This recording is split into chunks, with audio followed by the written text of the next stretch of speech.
¿Usted fue torturado también? Sí, ¿Puede describir la tortura? sí, nosotros fuimos presos el 21 de noviembre a la noche. Entonces fuimos llevados para el DOPS. Nos sacaron la ropa y hicieron una serie de torturas, espancamiento, teléfono, no, ainda no. ¿Qué quiere decir? Teléfono, espancamento, palmatoria, bufetadas, teléfono. Sí. Sí. Y a mí me hicieron torturas sexuales. ¿De qué tipo? ¿Puede describirlo? Porque No, me sacaron la ropa y empezaron a hacer simulaciones de acto sexual y llamaron todos los funcionarios del DOPS. ¿Cuál es el DOPS? Me dejaron en pie cerca de 3 horas. Departamento de Orden Política y Social. Sí. Es una de las sesiones de la policía. Después, ellos fueron espancados en mi frente otra vez y yo también. Después de esto, fui sometida a choques eléctricos y me dejaron en el piso con baldes de agua consecutivos sobre el cuerpo. Yo quedé lá más de 2 meses, entonces yo veía todo día torturas. Muchas compañeras fueron torturadas con choques en los senos, en la vagina internamente, las orejas y por todo el cuerpo, umbigo. Y hay una compañera mía que fue completamente arrebentada de choques en la vagina y el seno. Tanto que le batían con la cabeza en la pared, que ela ha quedado desse tamanho, completamente deformada. Eu gostaria que nossa companheira mostrasse as cicatrizes resultantes das balas que lhe perfuraram o corpo.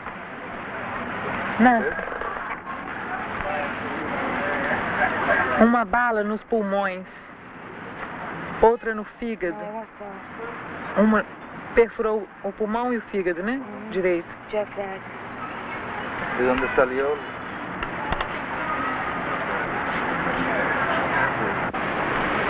Well, how did the police finally get you?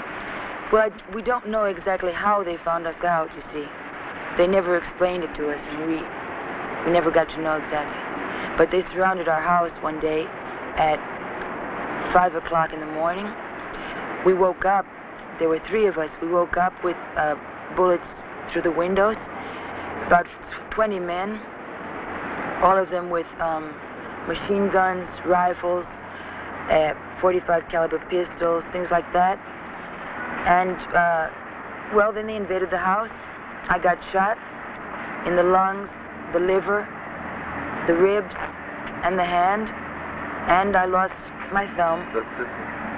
Here. Oh, God. Antônio Expedito Pereira, 40 anos, advogado, residente em São Paulo, preso há 2 anos. A acusação contra mim é de defesa dos presos, dos acusados políticos. Como na qualidade de advogado, defendi muitos que estavam nos cárceres da ditadura militarista brasileira. Então, a polícia e o exército, em um determinado dia, compareceram ao meu escritório e me prenderam. ¿Y qué hicieron la policía en este día?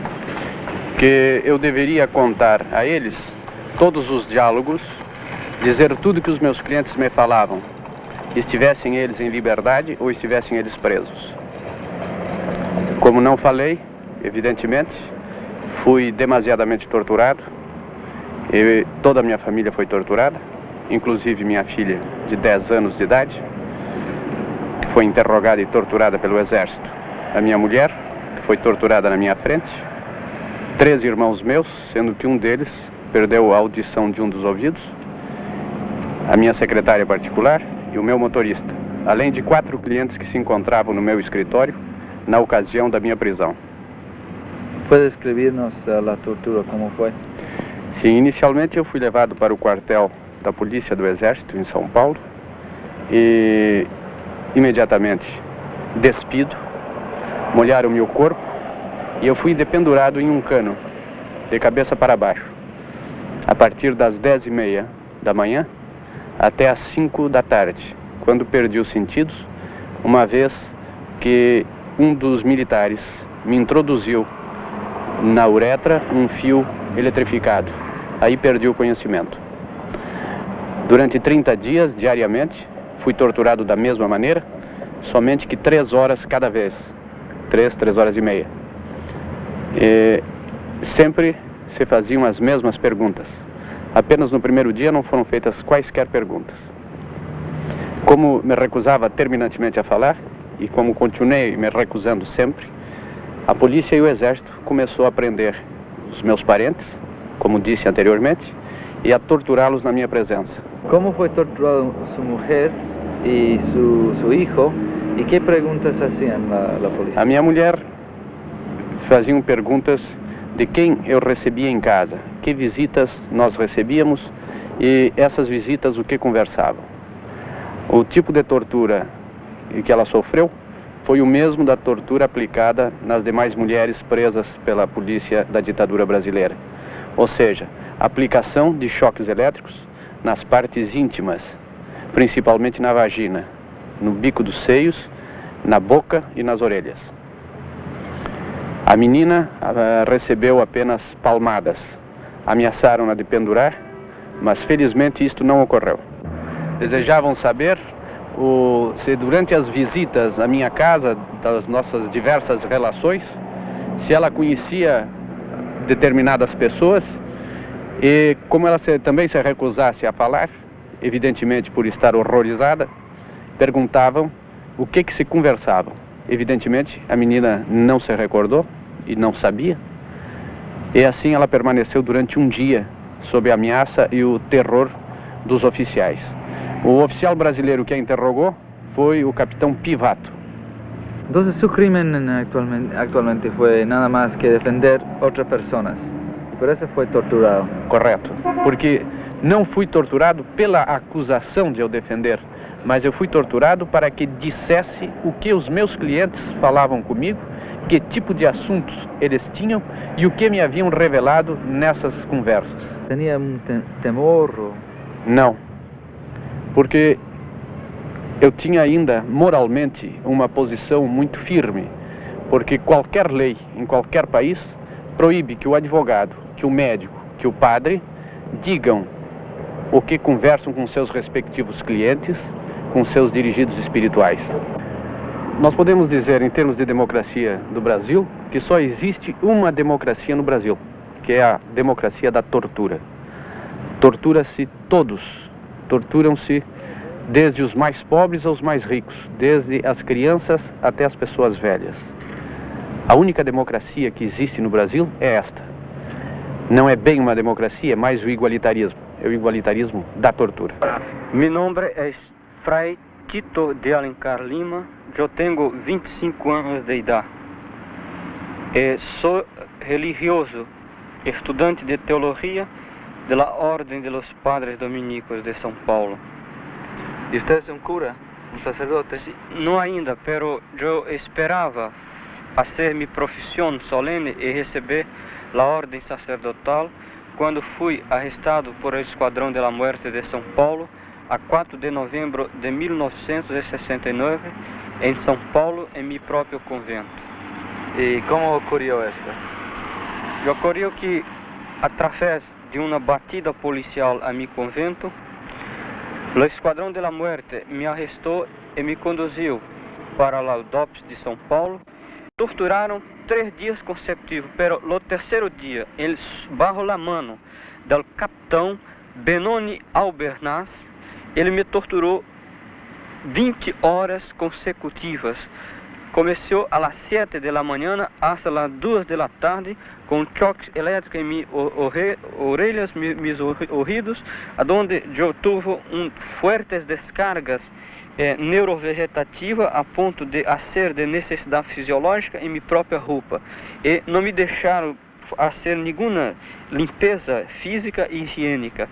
E às 7 horas da noite me voltaram a las torturas hasta la meia-noite com forte pancada e, sobretudo, o choque elétrico em todo meu corpo, a boca, meus ouvidos, meus pés, cigarrillos em meu corpo aceso para fazer de muitas coisas. Pero no quarto dia, sabendo que eu volveria à tortura, eu tentei a morte cortando meus pulsos esquerdo. Uma cicatriz acá. Cortando as venas de meu braço, numa tentativa de poner ao fim alterno a tortura e poder fazer assim uma denúncia verdadeira de que o Brasil não é mais o país solamente do samba, do futebol, de Pelé, mas é também um grande campeão da tortura, em que se negou em la prática toda a liberdade de expressão, incluso a liberdade da religião. O próprio diretor da Operação Bandeirantes, o capitão Dalmo e também o major Valdir, me ha dito que a igreja é uma força muito grande e que precisa ser combatida. Pero tiene que torturar os sacerdotes para que eles aprendam. É a forma com que eles dizem que a sola coisa democrática no Brasil é a tortura, porque existe indiscriminadamente a los obreiros, a los sacerdotes, a los avocados, e enfim a todas as gentes. Como se chama você? Qual é seu nome? Manuel Dias Nascimento, ex-dirigente sindical de Sindicatos Metalúrgicos de Osasco, 27 anos. E você? Qual é seu nome? Jovelina Antonella do Nascimento. E sua idade, por favor? 33 anos. E o que passou depois do seu encarceramento? Sim, fui muito torturado desde a hora da prisão, em pleno público. Os policiais trepavam em cima de mim, pulavam e apontando arma, pedindo que reagisse, que era para eles poderem metralhar em pleno público. Não conseguindo isso, levaram até o Castro, onde fui torturado severamente. Fui para o Pau de Arara. Até antes de descer do Pau de Arara, minha companheira chegou com meu filho, e onde este filho assistiu partes da tortura. O garoto ficou em estado muito revoltoso, onde protestou também contra a polícia. A criança, em seguida, foi levada para a polícia feminina, tirada de nós, logo ali, onde apanhava, inclusive nas mãos, para poder se alimentar, fazer aquilo que ele não tinha, os costumes caseiros. Entende? Então, polícia muito ignorante, não sabendo lidar com criança, espancava a própria criança para poder a criança se alimentar. Ignorância de policiais mesmo brasileiros. Em seguida, da minha tortura, muita tortura, eles não conseguiam mais tirar nada de mim, puseram minha companheira no Pau de Arara, choque em todas as partes do corpo, nas partes íntimas, para ver se eu conseguia... Em sua presença? Sim, em minha presença, sim. Na minha presença, só para me ver, para me poder tirar ela do Pau de Arara, para me poder falar. E como se sentiu você em todo este processo? Muito mal, né? Muito mal. Eu cheguei, fui torturada, meu filho foi torturado. Não posso falar do filho. Por quê? Não posso falar da criança. Ela fica emocionada porque a criança passou muito mal. A criança ficou em estado que não aceitava a mãe há poucos dias, entende? Então a criança ficou em estado desesperador, que não conhecia nem a gente, entende? Ele viu o pai, bateram no pai na frente dele, ele dizia, não pode bater no papai, não pode, disse que não pode. E para mim foi muito duro. Depois de 3 dias que eu estava presa, aí me chamaram para ver ele apanhar, né? Bateram nele na minha frente, depois tiraram ele e botaram eu. Bateram muito em mim, mas não perguntavam nada, porque sabiam que eu não tinha participação nenhuma. Então não me perguntavam, só me batia para ele ver. E eu aguentei firme, achei que aquilo eu tinha que aguentar, né? Que o preso morre como Chael. Chael recebeu tantas pancadas e choques elétricos no intestino que só aguentou 1 dia de tortura. Houve uma hemorragia interna. Mário Alves também um cacetete no ânus, um cacetete com dentes. Quando puxa, ele tem uma posição que ele entra e quando sai os dentes segura. Com uma flecha? Com uma flecha. Aí também o companheiro Bacuri, que foi morto sendo tirado orelhas, dedos.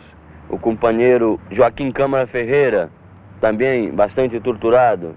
né? O companheiro Mariane. Mariane é um sargento, é um cabo das Forças Armadas, companheiro de Carlos Lamarca. Esse companheiro está sem poder andar devido ao efeito dessas torturas. O choque elétrico, quando é aplicado durante 2, 3 horas, o detenido fica 2, 3 dias sem poder andar devido à contração dos músculos. Assim mesmo, os músculos duram. Aos poucos é que ele vai abrindo os dedos. Há muitos companheiros aqui que ainda não mexem o dedo devido à quantidade de choque. É muito bárbaro essa forma de tortura, porque não deixa sinal totalmente visível. Com o tempo, aquilo passa. Também, este mesmo fio é introduzido em ânus, que vai até o intestino. Ânus. Introduz-se, depois então é ligado da corrente dentro de ânus, diretamente no intestino. É horrível este choque. Você recebeu uma vez? Recebi nas nádegas, no pênis, nos dedos, na boca, nas orelhas e por toda a parte da cabeça e o corpo, assim, correntes elétricas, um corpo todo. Eu fui colocada nua numa sala com cerca de 15 homens da polícia e fui espancada, recebi bufetadas, mas cerca de 20 bufetadas, me deformaram todo o rosto. E... Com palos? Hã? Não, com as manos. Com as manos? Sim. Eles falaram mesmo que queriam me mudar o rosto. E depois disso, colocaram, durante todo o interrogatório, colocaram uma música numa altura impressionante, e música de macumba.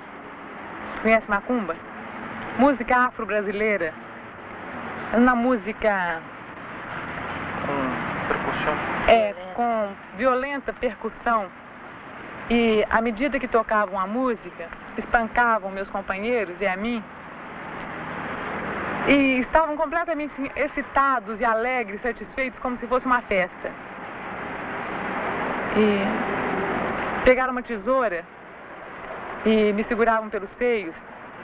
Fechavam a tesoura sobre o seio, fechavam, apertavam, depois tiravam. Esse tipo de coisa, assim. O choque elétrico parece a mim e a maioria dos companheiros a pior das torturas. Muitos companheiros defecam, urinam e inclusive ejaculam sob o efeito do choque. Agora, o choque é corrente contínua, não é um pequeno choque de 1 minuto. Há um companheiro que ficou no Brasil que sofreu um choque contínuo durante 20 minutos.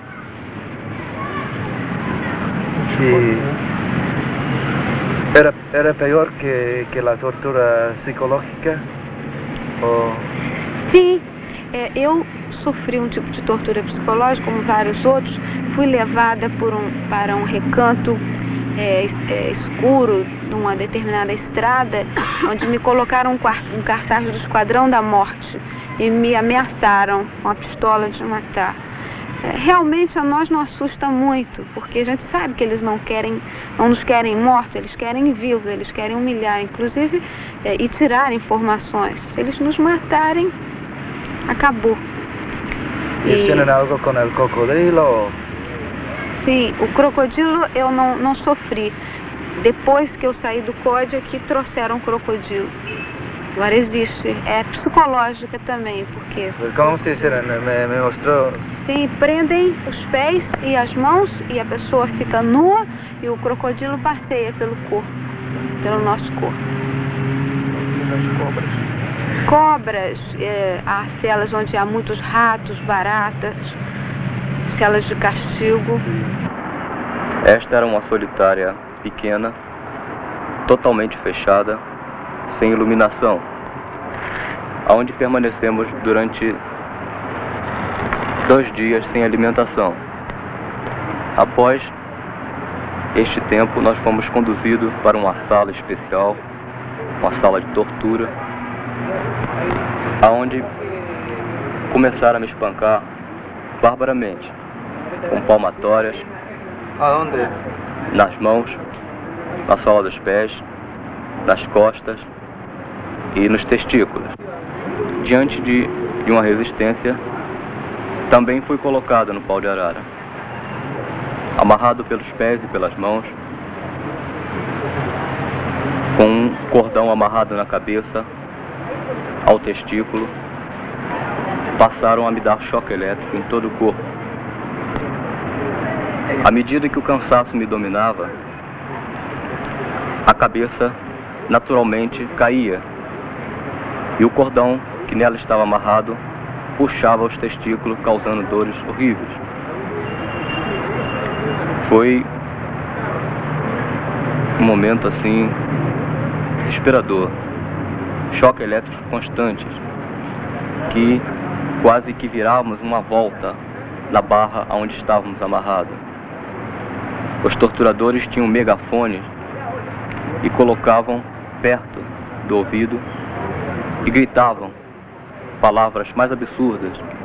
Usaram outras variações de tortura, como por exemplo, tentaram arrancar com alicate minhas unhas, tentaram colocar agulha nas minhas unhas, com alicates torciam meu peito, com gilete ameaçavam cortar meu rosto e ameaçaram também matar um primo meu, o que posteriormente o fizeram atirando do 5º andar de um edifício em Copacabana. Seu nome é Reinaldo Silveira Pimenta. Os torturadores, 2 principalmente, de nome Samuel Gutenberg, agentes da Polícia Federal do Estado do Paraná, têm pastas pessoais aonde trazem todo o material de tortura e tem um carinho impressionante com o material de tortura: alicates, palmatórias, aparelho de choque elétrico. E quando iniciam a tortura, eles colocam uma mesa, uma toalha, e sobre a mesa distribuem o material de maneira ordenada, como se fosse uma festa, uma exposição, com algum tempo, mais ou menos uns 10 dias que permaneci nesta prisão. Me transferiram para a Ilha das Flores, com a presença dos torturadores do Paraná e sob a orientação do comandante Clemente. Os agentes do CENIMAR utilizaram desta vez vários cachorros policiais amestrados que obedecendo à orientação de um treinador, sob uma primeira ordem, abocanhavam meu testículo e sob uma segunda ordem apertavam. Todas as torturas que eram praticadas nesta ilha e que eu sofri, obedecia a orientação de um médico chamado Dr. Coutinho, tenente da Marinha. Dr. Coutinho era um encarregado de observar toda a tortura para impedir que os torturadores passassem o limite em que eu ficasse inconsciente. O importante para isso, não por humanidade evidentemente, mas porque para eles era importante atingir apenas o limite da minha resistência. Cada vez que eu ficava inconsciente, era vantagem para mim, entende? Porque eles tinham que parar e eu não sentia mais as torturas. Então eles mantinham tudo dentro de um determinado limite, que esse doutor controlava. Então às vezes em que eu ficava inconsciente, ele me dava soro na veia para recuperar, dava estimulantes para que eu recuperasse a consciência e aguentasse mais tempo a tortura conscientemente. Existe uma frase dita por um torturador da polícia do exército no Rio de Janeiro a respeito desse problema.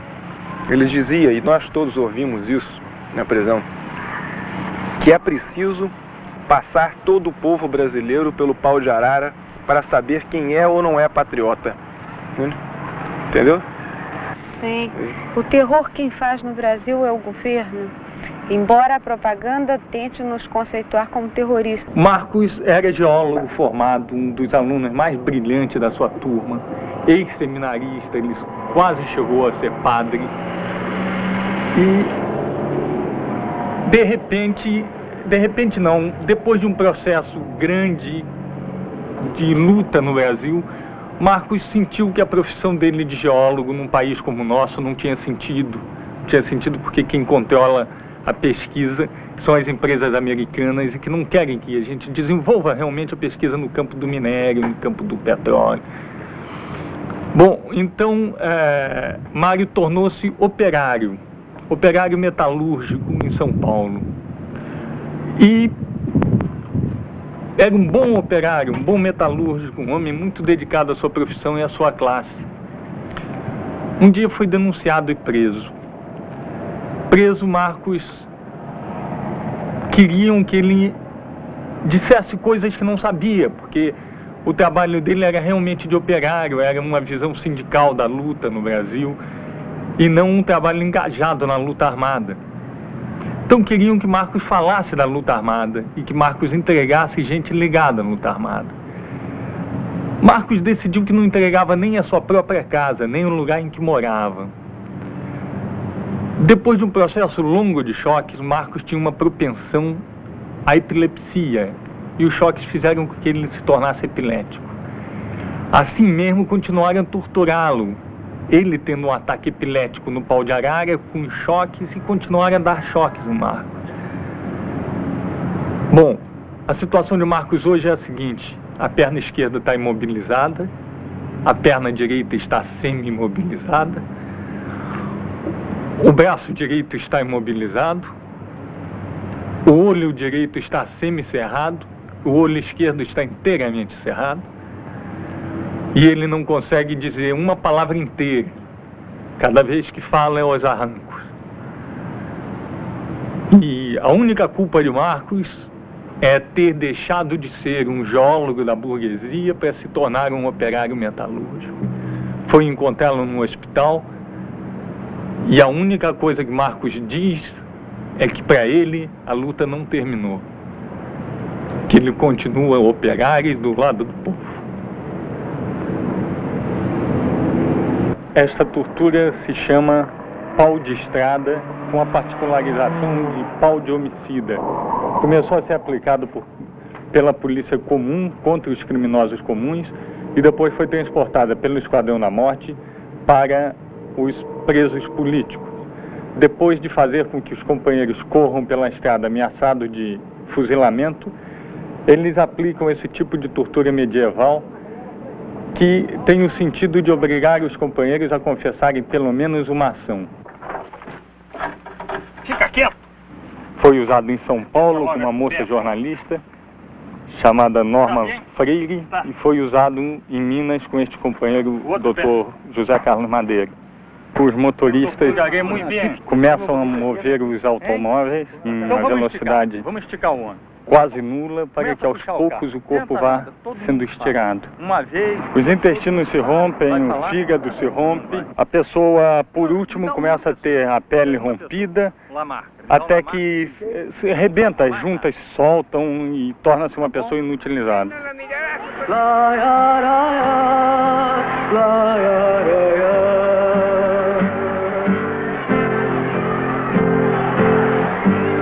Caminhando e cantando e seguindo a canção, somos todos iguais, braços dados ou não, nas escolas, nas ruas, campos, construções, caminhando e cantando e seguindo a canção.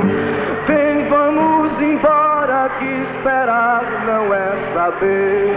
Quem sabe faz a hora, não espera acontecer.